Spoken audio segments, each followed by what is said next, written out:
Sans détour avec Élisane Pellerin.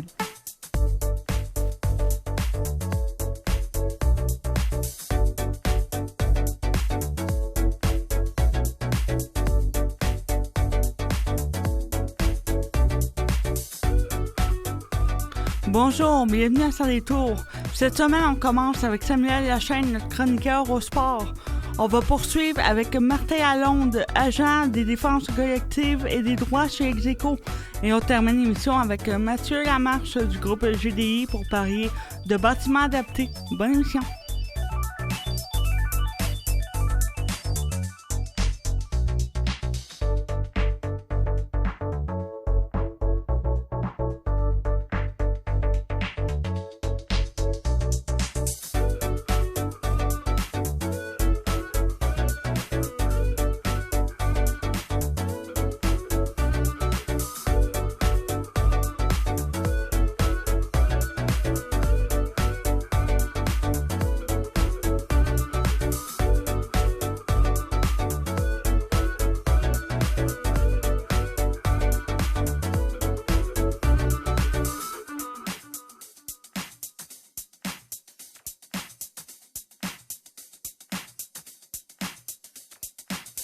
Bonjour, on commence tout de suite l'émission avec notre chroniqueur Samuel Lachaine au sport. Bonjour Samuel.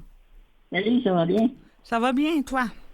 Ben oui, ça va bien. Tout d'abord, je voudrais souhaiter un joyeux temps des fêtes à toi, Élisane, et à toute l'équipe de Radio M. Joyeux temps des fêtes à toi aussi. On est bien heureux de terminer l'année avec toi. Et au niveau des sports, qu'est-ce que tu as pour nous cette semaine? Ben, en fait, cette semaine, j'avais simplement envie de vous parler de différents sports adaptés qu'on pourrait pratiquer en hiver, au cours, évidemment, du temps des fêtes. C'est peut-être un bon moment, justement, pour pratiquer des sports et passer le temps un petit peu avec ça. Donc, j'ai dénombré 5 sports au total qui pourraient peut-être vous intéresser au cours du temps des fêtes et pendant l'hiver. Étant donné qu'on a des congés en famille et qu'on essaie d'aller dehors un peu, de profiter de l'hiver pour voir ça de positif, hein? Ça pourrait être une bonne chose, donc, effectivement, de savoir quel sport on pourrait faire. Donne-nous tes suggestions, Samuel. Évidemment, je pense que le premier sport, et on retient surtout l'attention, c'est le ski alpin. Évidemment. Évidemment, on sait que c'est beaucoup pratiqué partout au Québec, que ce soit à Saint-Sauveur et du côté peut-être plus de Québec et tout ça. Donc, entre autres, le ski alpin adapté, bien évidemment, c'est un sport très populaire qui ressemble quand même beaucoup au vrai ski. Moi, entre autres, j'en ai fait pendant 5 ans et je peux vous dire que c'est un sport hyper plaisant à faire. C'est sûr que ça prend des grosses ressources différentes avec de l'équipement adapté pour en faire, mais il y a quand même possibilité pour tout le monde d'en faire. Il y a quand même des organismes qui offrent, oui, des équipements adaptés pour les personnes en situation de handicap.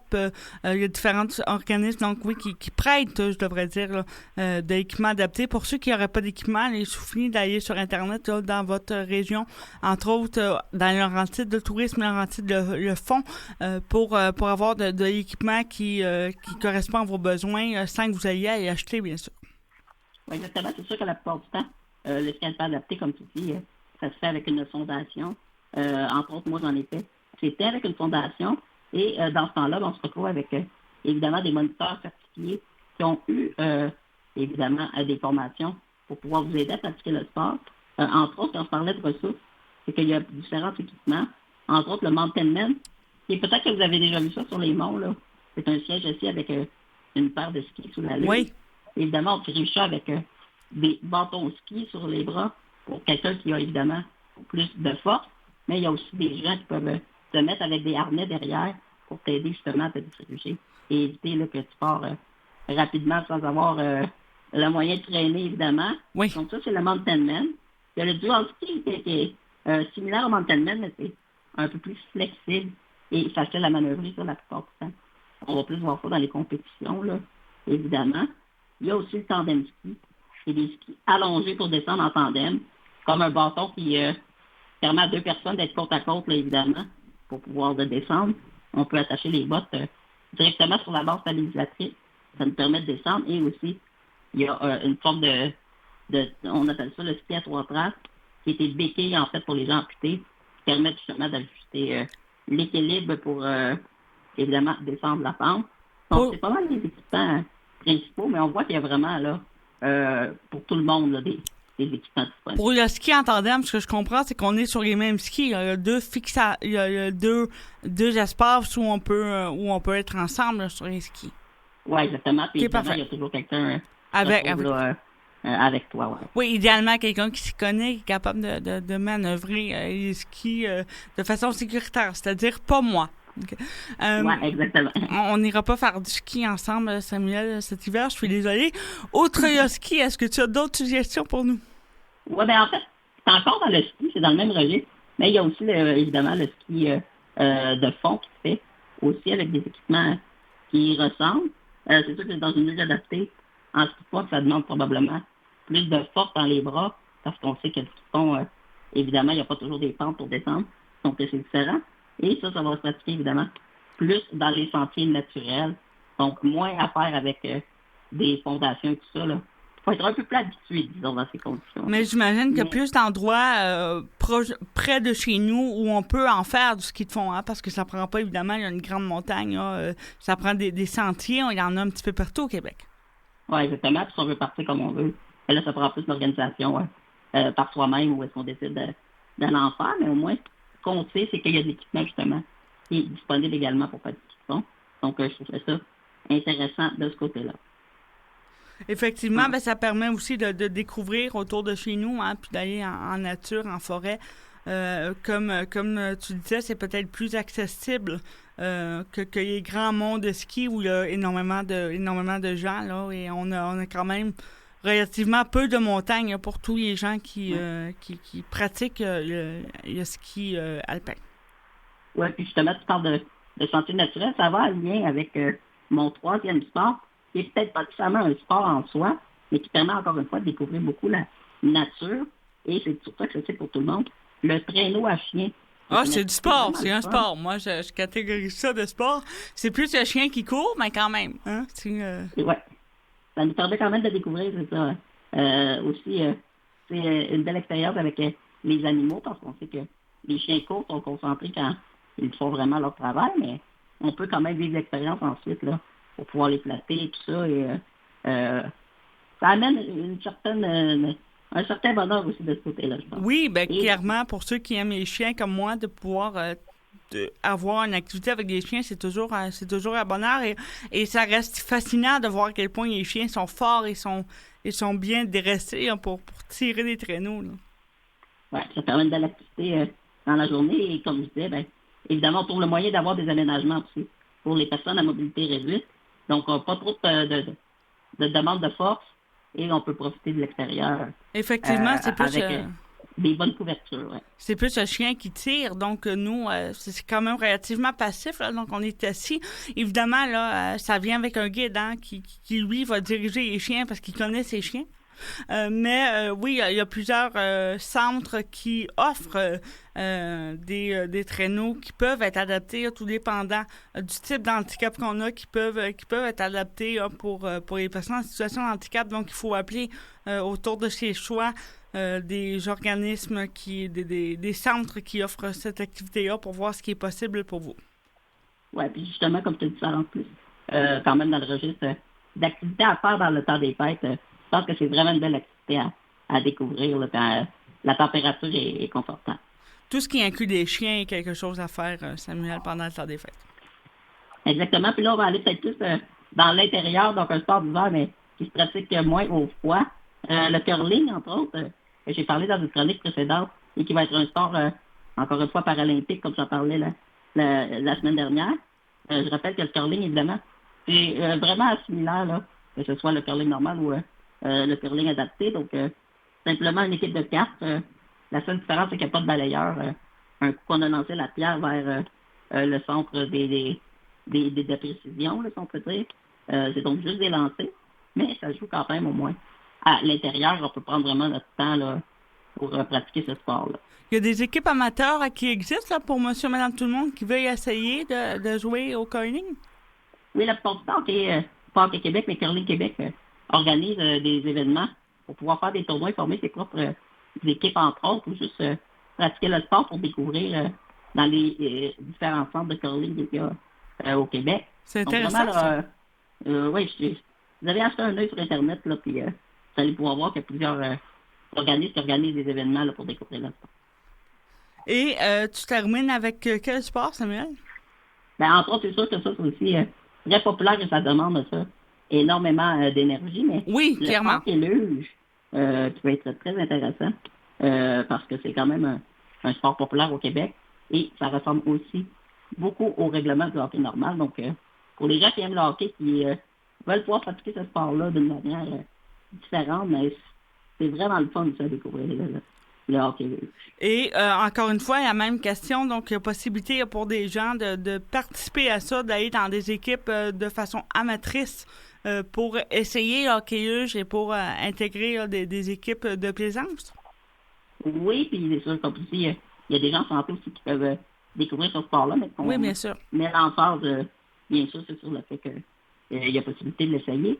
Parce qu'on sait qu'aussi, là, l'équipement, c'est quand même très cher avec les luges, les bâtons spécialisés, tout ça. Donc, c'est déjà bien de pouvoir avant tout découvrir le sport et savoir si c'est fait pour nous. Oui, et... oui, vas-y. Ben, il y a des gens qui ne veulent pas nécessairement faire ça de façon compétitive ou qui ne sont pas intéressés donc à se développer dans ces sports-là, mais qui veulent quand même faire des activités parce que ça leur permet de sortir, de rencontrer des gens et c'est très bien comme ça aussi. Donc, on peut effectivement trouver des organismes qui nous prêtent le matériel là, pour une soirée ou une activité là, qui est hebdomadaire sans avoir de vision olympique. Oui, exactement, c'est ça qu'il faut retenir. Aussi, parce qu'évidemment, on sait que le para-hockey, c'est un sport extrêmement compétitif qui peut l'être, mais aussi, ça peut l'être aussi très amateur pour le plaisir et simplement s'amuser à pratiquer ça, comme tu dis, hebdomadairement. Un peu comme les ligues de garage, finalement. Oui, exactement. Au hockey. Donc, au hockey plus traditionnel. Oui, exactement. On vous invite à acheter un œil aussi sur le web et en terminant, évidemment, aussi pour information de différents sports.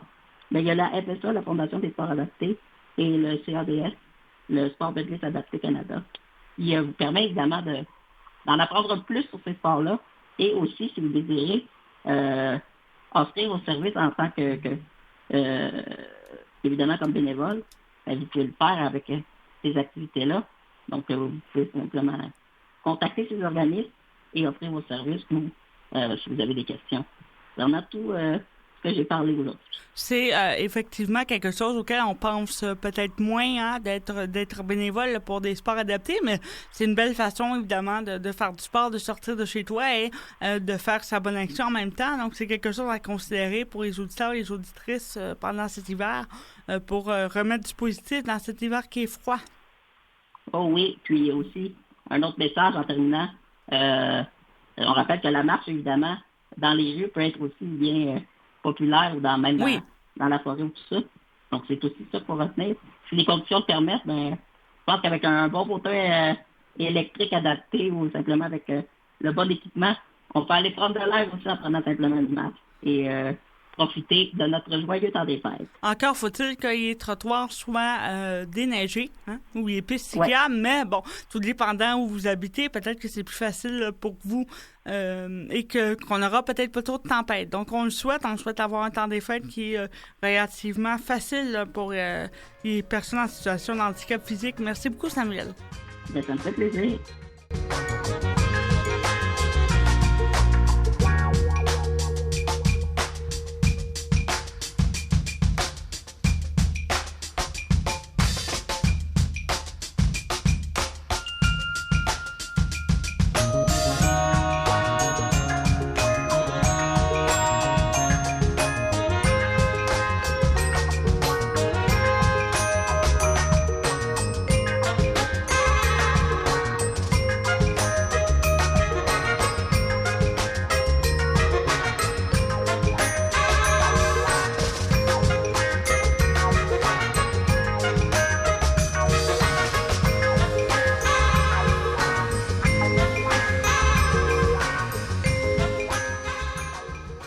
On rejoint maintenant Martin Lalonde, agent de défense collective des droits chez Execo.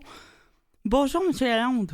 Oui, bonjour Madame Pellerin. Merci beaucoup de me recevoir aujourd'hui. Ça fait toujours plaisir de vous recevoir chez Execo. Vous êtes quand même des amis de longue date du Canalem, mais je voulais parler plus précisément avec vous de la crise du logement actuel qui sévit à Montréal et un peu autour de Montréal.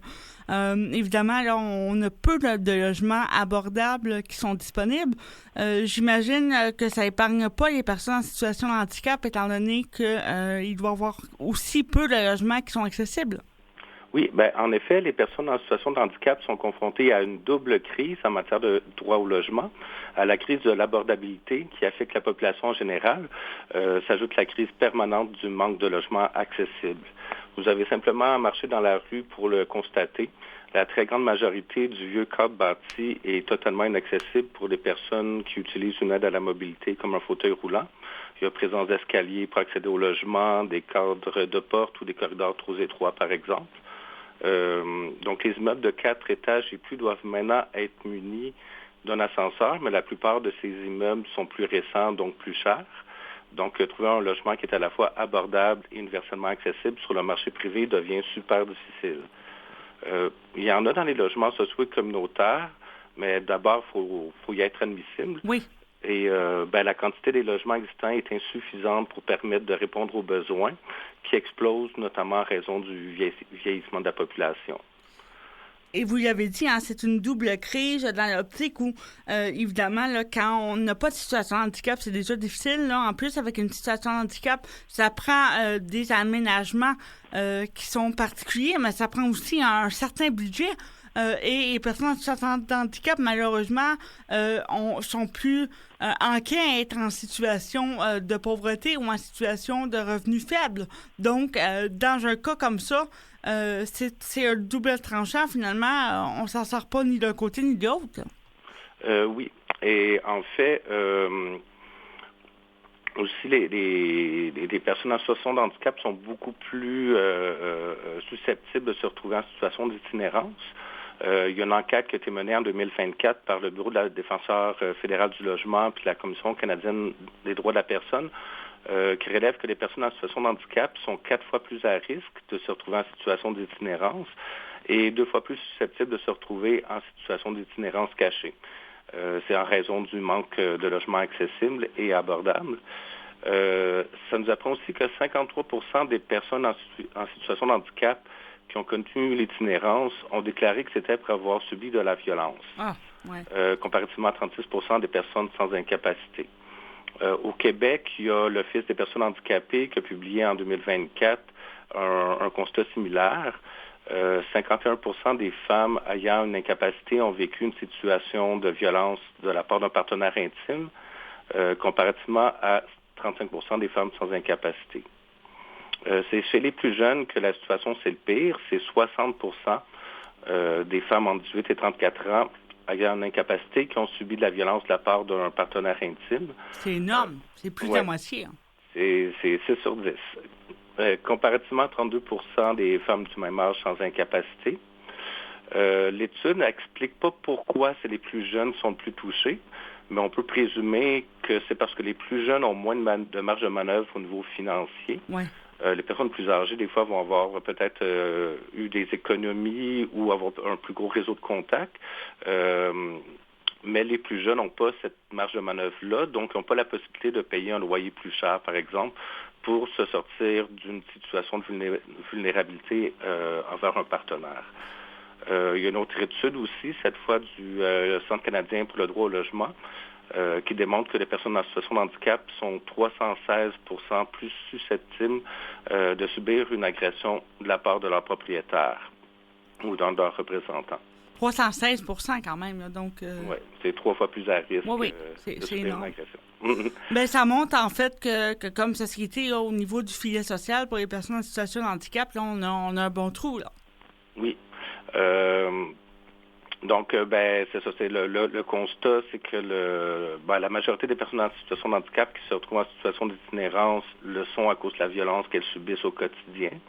Il y a de plus en plus de personnes qui se retrouvent en situation d'itinérance visible ou cachée. D'autres demeurent dans des logements insalubres ou qui ne sont pas adaptés à leurs besoins. indépendantes de leurs proches pour simplement, par exemple, descendre les escaliers pour sortir de chez elles, ou trouvent pas d'autre choix que de rester ou de retourner vivre dans des endroits où elles subissent de la violence. Puis évidemment, l'état de dépendance, donc d'être dépendant de quelqu'un là, pour descendre les marches, pour avoir accès à tes soins, par exemple, ça te maintient dans une situation de violence. C'est beaucoup plus difficile de s'en sortir quand on n'est pas un homme, évidemment. En fait, ça maintient les personnes dans des situations de vulnérabilité. Oui. Envers des proches ou sinon,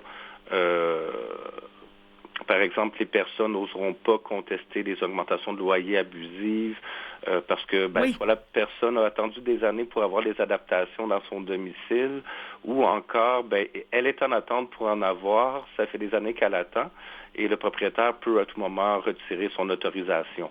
Oui, OK, donc effectivement, le propriétaire ici a le gros bout du bâton, là.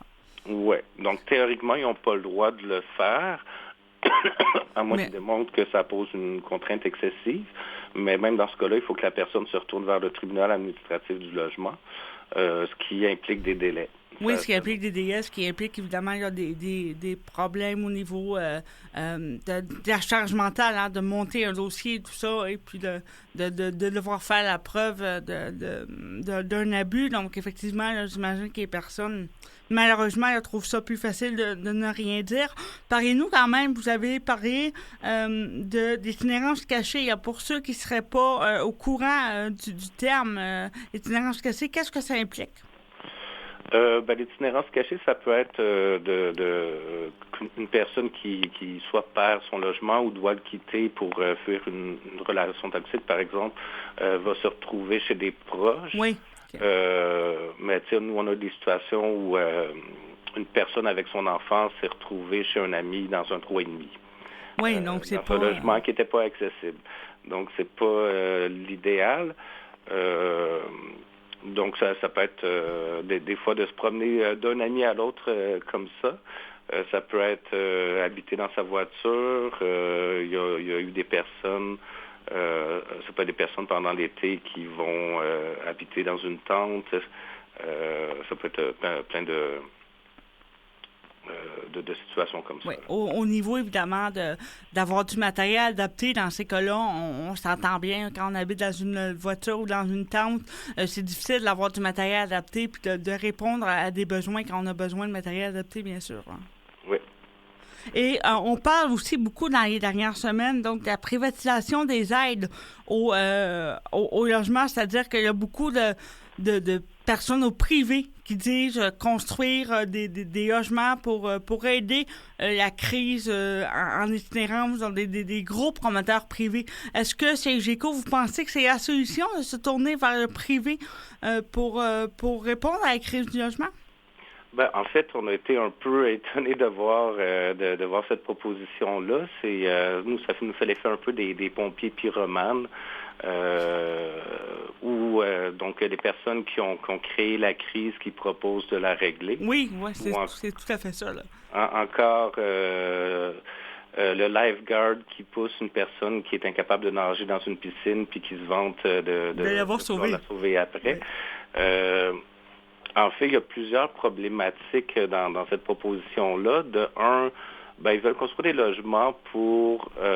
il y a l'idée des bons versus les mauvais itinérants, si on veut. Oui.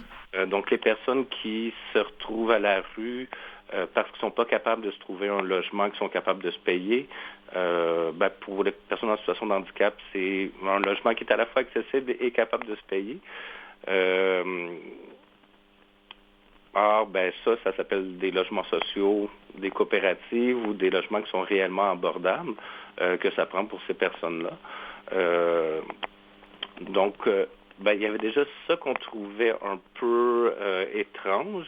Au niveau de la question que le privé mentionne pouvoir construire moins cher, En fait, c'est ce qu'ils demandent, c'est que la ville donne un terrain, que le projet soit approuvé rapidement, qu'il n'y ait pas autant toutes les étapes, tous les délais qui viennent avec les projets de logements sociaux communautaires.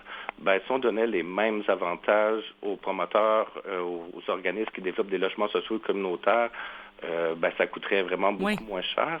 Une grosse partie du surcoût des logements sociaux communautaires, c'est les délais. Les délais pour obtenir un terrain, obtenir l'autorisation, obtenir le financement. C'est une des premières raisons qui explique que les logements sociaux communautaires coûtent plus cher. Donc, si on donnait les mêmes avantages que ce que les promoteurs privés demandent, ça réduirait les coûts énormément. Puis, une autre raison, c'est que les logements sociaux communautaires ont des normes plus élevées en matière d'accessibilité, d'une part, puis au niveau de l'efficacité énergétique, d'une autre part. Donc, en fait, ça coûte moins cher construire un logement si tu mets des fenêtres de mauvaise qualité, mais si on regarde au niveau de la durée de vie du bâtiment, en fait, pour les organismes, ça revient moins cher à la longue. Si ça te coûte un peu plus cher construire un immeuble, mais que par la suite, ta facture d'électricité est moins chère pendant 50 ans, dans le fond, en bout de ligne, on regarde, si on regarde à moyen puis long terme, ça revient moins cher. Les promoteurs privés, quand on construit un condo, le condo, tu le vends, puis si les fenêtres sont à refaire dans 20 ans, c'est pas ton problème. Oui, effectivement. Et la facture d'électricité, c'est pas eux qui la payent, c'est les locataires. C'est une des raisons que nous, on trouve que c'est souhaitable que les normes d'accessibilité et d'efficacité énergétique soient plus élevées. C'est dans l'intérêt à la fois des locataires, mais de la population en général à moyen puis long terme. Puis un peu la même chose au niveau de l'accessibilité. Le fait d'avoir des normes plus élevées au niveau de l'accessibilité, ça coûte moins cher à long terme parce que de le faire dès le départ, ça coûte au moins 8 fois moins cher que de le faire par la suite. Oui, c'est bien dit. Merci beaucoup de nous avoir éclairé sur cet enjeu-là et aussi sur votre vision de la crise du logement pour les personnes en situation de handicap. Bien sûr, Execo va nous tenir au courant des différents enjeux. Merci d'avoir été avec nous.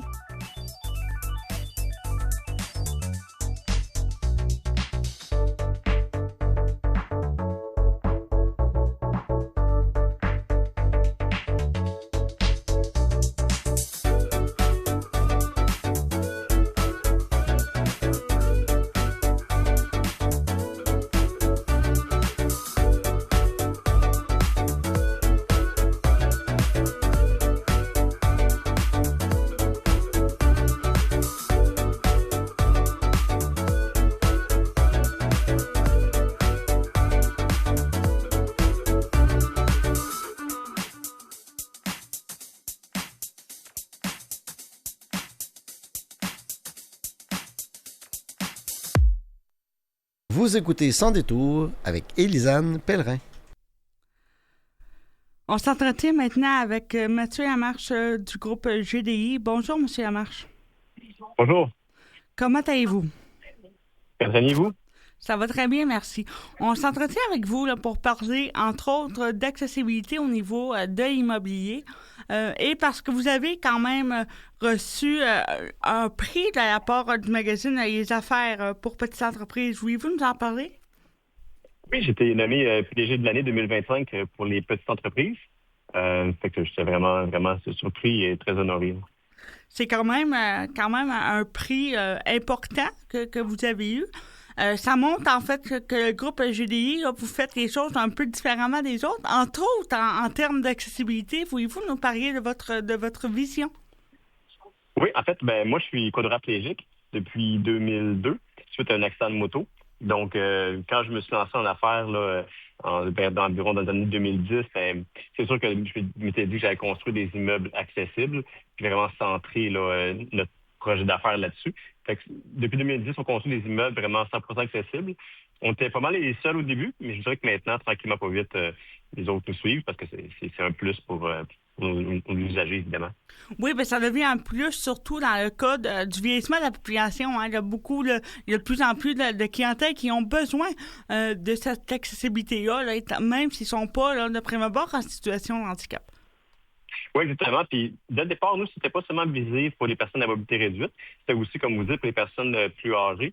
Notre objectif, c'est un peu que les gens puissent vieillir chez soi. Donc, si on gagne en âge, puis tant qu'on va pas vite, notre mobilité se réduit, bien, on n'est pas obligé de déménager, on peut rester où est-ce qu'on est. Fait que c'est vraiment la clientèle qu'on visait, là, les retraités, pré-retraités. Donc, ça nous a bien servi. Et ça peut aussi amener un certain confort, même pour les gens qui ne sont pas en situation de handicap ou en situation de vieillissement. Mais ça rend la vie plus facile un peu pour tout le monde, finalement. Oui, définitivement. Puis si c'est bien fait, l'accessibilité, bien, c'est pratiquement invisible. C'est bien fait dès le départ, c'est prévu en amont dans les plans de vie. Ben, comme exemple, j'ai un exemple parmi tant d'autres, un bouton pour une porte automatique, une porte motorisée. Bon, ben, si tu arrives avec les bras pleins d'épicerie, ben, un petit coup de coude sur l'appui-porte et la porte s'ouvre toute seule, c'est un plus pour tout le monde. Puis, comme je le répète, ben, si c'est bien fait, c'est pas au détriment du design du bâtiment. Oui, souvent, on voit ça comme étant quelque chose qui est mal vu ou qui va nuire, en fait, au visuel.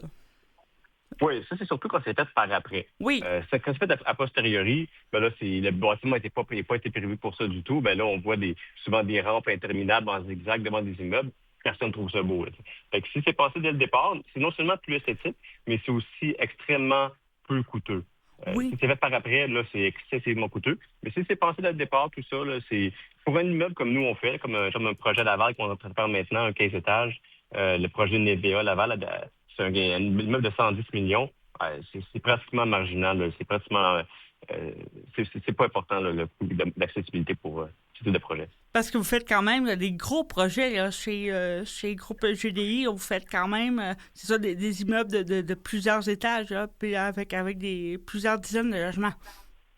Oui, ben nous, quand j'ai commencé à faire de la maison unifamiliale. Oui. Après ça, 11 logements, 15 logements, 24, 148. Là, maintenant, on fait un 284 logements.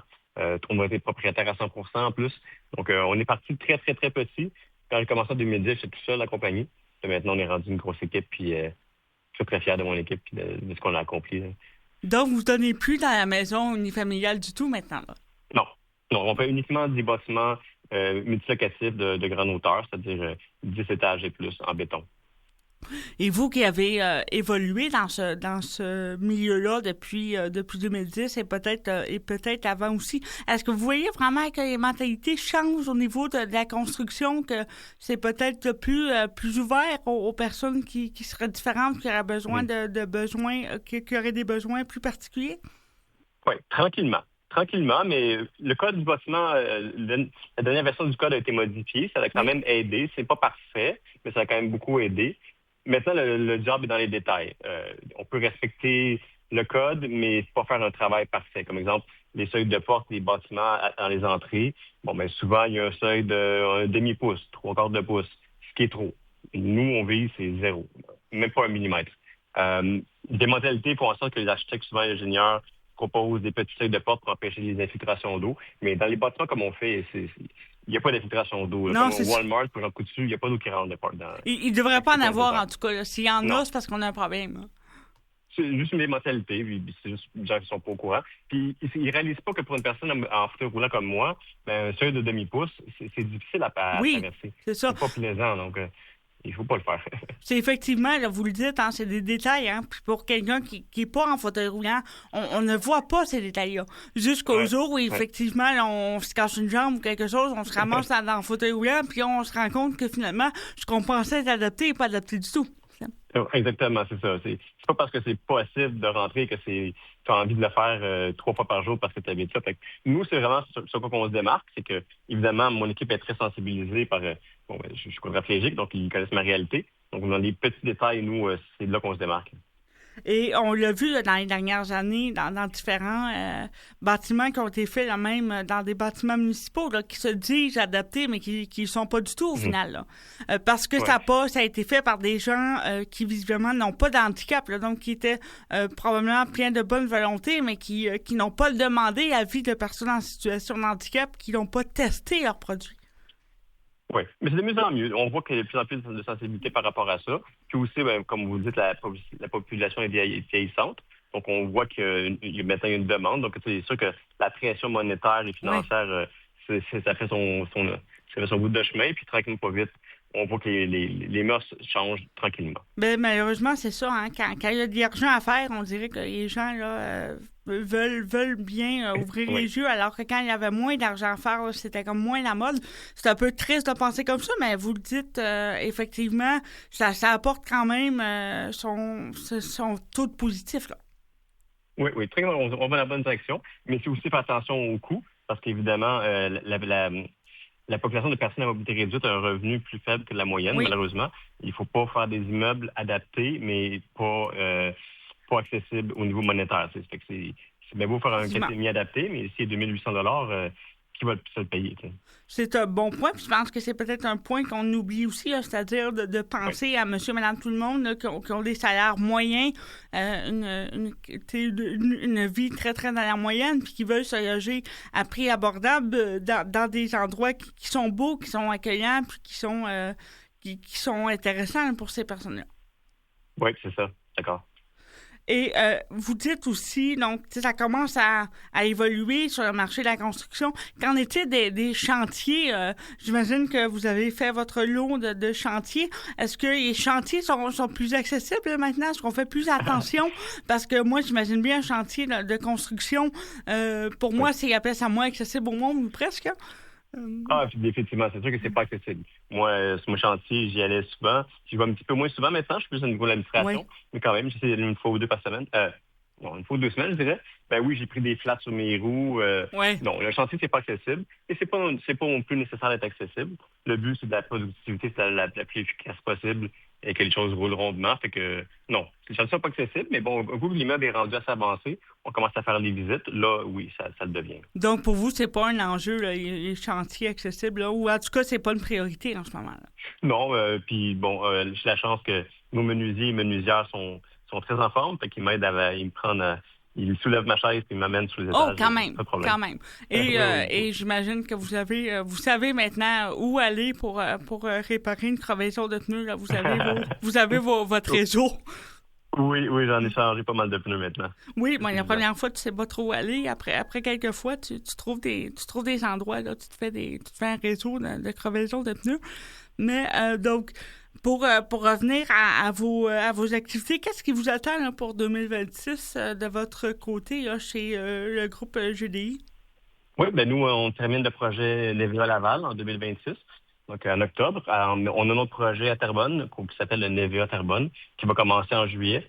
Un autre petit projet aussi à Fabreville, qui va commencer plus tard dans l'année, aujourd'hui, dans les prochains mois. Donc, ce qui s'en vient, c'est d'autres projets, qu'on acheter des terrains pour prendre de l'avance. Ces temps-ci, c'est très, très long pour obtenir les permis.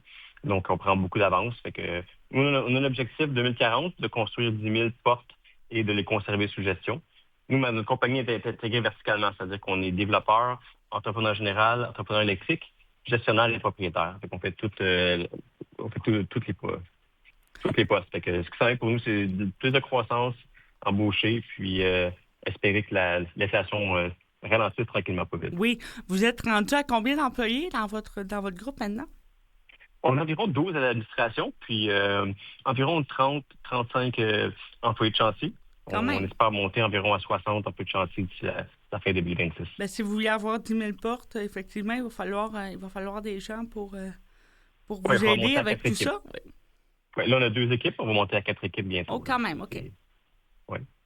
Et puis, est-ce que votre vision s'est modifiée avec le temps ou est-ce que ça a toujours été la même vision, c'est-à-dire avoir quelque chose qui est adapté, qui est accessible monétairement et qui est quand même beau, qui est quand même luxueux? Oui. Oui, on s'adapte pratiquement à tous les projets. Nos projets changent. On s'améliore tout le temps. On tente d'offrir un meilleur produit à un prix abordable.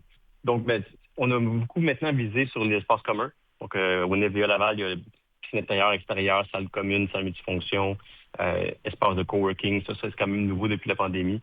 Les prochaines années à venir, on met l'emphase sur l'abordabilité. Il faut réussir à diminuer nos coûts pour diminuer les loyers. C'est vraiment l'enjeu principal. Oui, c'est un enjeu, Oui. sociétal. Malheureusement, les gens sont plus capables de payer des loyers et les loyers explosent. Donc, je suis contente de voir que pour vous, là, c'est quand même quelque chose là, auquel vous êtes sensibilisés, parce que c'est pas tous les entrepreneurs, là, visiblement, qui sont sensibilisés à cet enjeu-là. Et vous parliez aussi, j'ai vu là, sur le site Internet, des espaces, par exemple, de jardinage où il y a des bacs debout là, pour les personnes, tant pour les personnes en mobilité réduite, j'ai envie de dire, que pour les personnes qui ont juste pas le goût de se mettre les genoux au sol, là, parce que c'est pas confortable. Oui. Ben, nous, on vise vraiment à faire des espaces de vie. C'est souvent les immeubles. Au Québec, en général, dans le monde, les gens qui en immobilier, souvent, ils disent que ils gèrent des immeubles. Nous, on gère des milieux de vie. Oui. L'immeuble fait partie d'un tout, mais c'est pas tout. Donc, c'est pas nécessairement la priorité. Fait que nous, on essaie de créer un ensemble cohérent où les gens aiment vivre, font des rencontres, qui sont heureux. Fait que, oui, bac jardinage, tout ça, ça fait partie de ça. On fait aussi des événements. On peut créer des événements tous les 3-4 mois pour rassembler un petit peu les gens. Il y a quand même beaucoup de solitude encore parmi les Québec, puis dans le monde entier, il y a une crise par rapport à ça. Fait qu'on essaie de créer un petit peu des liens, tout ça. Fait que on tente de se démarquer et de faire un produit qui est différent. On essaie d'innover dans une industrie qui est généralement lente à innover. Donc, j'imagine que la plupart de votre clientèle, c'est des personnes en mobilité réduite, des personnes vieillissantes ou du moins qui voient, qui sont peut-être là, dans le début de la cinquantaine, soixantaine, puis qui se voient vieillir à plus long terme. Là. Pas nécessairement. Notre clientèle, c'est vraiment séparé retraités, pré-retraités, jeunes professionnels. Okay. Les personnes à mobilité réduite, ça reste une très faible portion de notre clientèle, principalement parce que nous, on fait des immeubles neufs. Malheureusement, les immeubles neufs sont tous plus dispendieux. C'est pas zéro, mais c'est un petit pourcentage. Je dirais pas plus que 5 5 à 10 maximum. Mais c'est quand même pas si mal, là. C'est déjà ça. Là, on aimerait faire mieux, mais malheureusement, c'est une question d'économie. Nous, en 2010, on construisait l'appartement pour 120 000 $. Aujourd'hui, c'est 400 000 $. Donc, les loyers ont augmenté, mais on fait pas plus d'argent. Oui, je comprends. Mais c'est ça. Puis le risque a augmenté aussi, parce que comme le récemment avec les tarifs, on reçoit un paquet d'augmentation en plein visage, en plein milieu de chantier. C'est pas facile. Fait que, clairement. Il y a beaucoup de risques à gérer aussi. Donc, l'immobilier, c'est pas le tout repos. Non, vous le dites, c'est un enjeu là, pour 2026 au niveau des coûts, mais vous semblez quand même sensible à la réalité, puis vous allez trouver, j'imagine, là, des solutions innovantes, puisque c'est ce que vous faites depuis plusieurs années. Donc, on vous souhaite bonne chance avec tout ça, en espérant effectivement, vous l'avez dit, là, que l'inflation se calme et vous donne un petit repos. Parfait. Oui, merci beaucoup pour le service de m'avoir accueilli. Merci beaucoup à vous, puis on vous souhaite, comme je vous le disais, là, bon succès avec vos projets et que la compagnie grandisse selon vos aspirations là, pour les prochaines années. Merci.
De nouveau cette semaine, on termine l'émission avec la revue de presse et on va aller au niveau de l'Uruguay, pays dont on parle peu quand même dans les revues de presse généralement, mais attendez, on va voir la promotion de l'inclusion des personnes en situation de handicap en Uruguay par le bien du patrimoine vivant.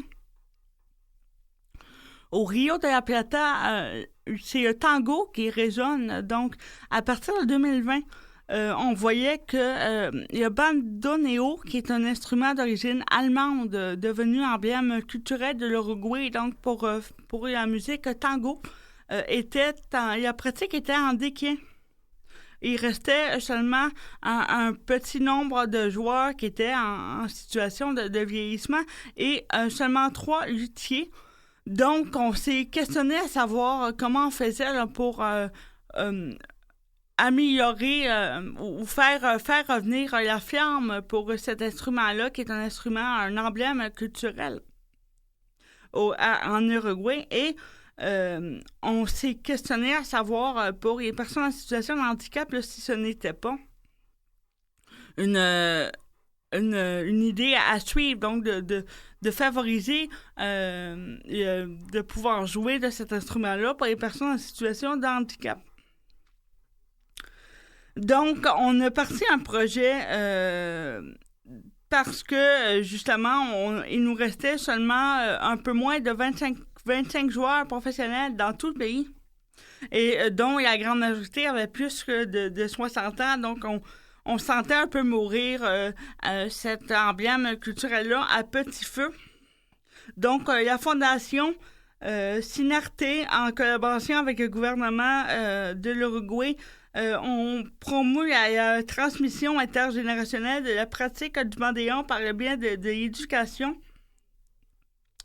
Et on mis de l'avant, donc, le fait de jouer de cet instrument-là pour les personnes en situation de handicap, étant donné que ça ouvrait, en fait, à la fois le fait de pouvoir conserver cet emblème culturel-là bien vivant en Uruguay, mais aussi, par la suite, ça aidait à l'inclusion des personnes en situation de handicap.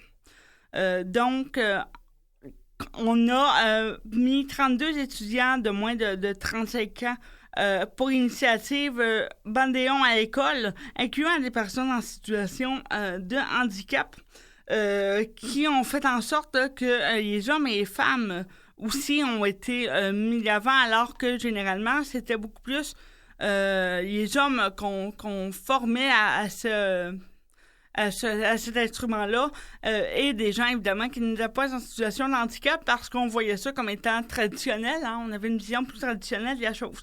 Donc, maintenant, on a des dizaines de personnes qui sont capables de jouer de cet instrument-là, et le programme se poursuit. Hein? On a des formateurs qui aident à la formation de personnes en situation de handicap pour jouer de cet instrument-là. Et on espère que dans les prochaines années, même si le projet est relativement récent, on espère que dans les prochaines années, donc, on réussisse à retourner et à revoir, à avoir plus de gens qui jouent cet instrument-là, et que cette culture-là musicale ne soit plus en danger en Uruguay.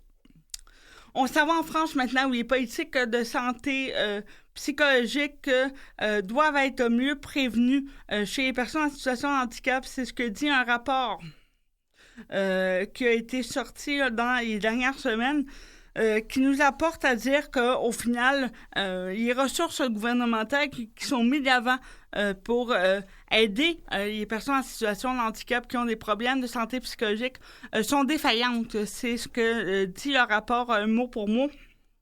Et la prise en charge de la santé mentale et du handicap à l'avance pourrait évidemment réduire fortement les coûts qui sont associés par la suite aux problèmes de santé mentale qui coûtent évidemment très cher, entre autres en hospitalisation.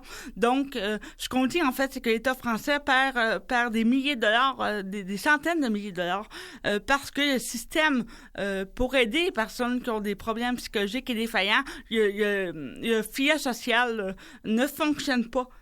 Donc, on parle de 27,8 milliards d'euros en dépenses directes en 2023 en problèmes psychiatriques. et donc chez les personnes en situation de handicap. Donc, c'est un problème. On doit intervenir parce qu'on n'a pas les moyens de soutenir. C'est des dépenses aussi importantes. Et évidemment, les gens qui ont des problèmes psychologiques doivent être mieux soutenus et doivent être vus à l'avance pour qu'on soit capable de prévenir des problèmes plus graves pour, évidemment, leur santé et leur bien-être, parce que c'est le rôle de l'État de le faire. Hein. C'est ce que dit le rapport qui a été publié par la commission d'enquête de l'Assemblée nationale. Qui dit qu'au final, l'État français a lamentablement échoué, littéralement, dans le fait de prévenir les handicaps, la santé, les problèmes de santé mentale pour les personnes en situation de handicap. Donc, c'est un rapport qui est très dur, qui a été sorti, mais ça montre évidemment l'ampleur du problème. Évidemment, on parle en France, mais on a le même problème au Québec. On a le même problème un peu partout. Les personnes en situation de handicap, malheureusement, sont plus enclines à avoir des problèmes de santé psychologique, entre autres parce que les services sont inadéquats, puis leur vie est beaucoup plus complexe par le manque d'accessibilité des endroits publics et privés. Il y a un manque d'aide au privé. Et on termine avec une mauvaise nouvelle qui nous vient du Québec cette fois. Le gouvernement Legault qui annonce la fin d'une aide financière destinée aux enfants en situation de handicap ou ayant des besoins particuliers chez les demandeurs d'asile. Les personnes qui étaient demandeurs d'asile, qui avaient des enfants qui avaient des besoins particuliers et des situations de handicap, pouvaient recevoir quelques centaines de dollars pour les aider, étant donné, évidemment, là, que ces personnes-là avaient besoin de soins particuliers, de services particuliers et aussi, parfois, donc, d'équipements qui coûtent très cher. Et les personnes demanderesses d'asile, évidemment, sont en situation de précarité extrême. Quand ils arrivent au Québec, quand ils arrivent avec presque rien, et puis ont très peu de réseaux, ont très peu de moyens financiers.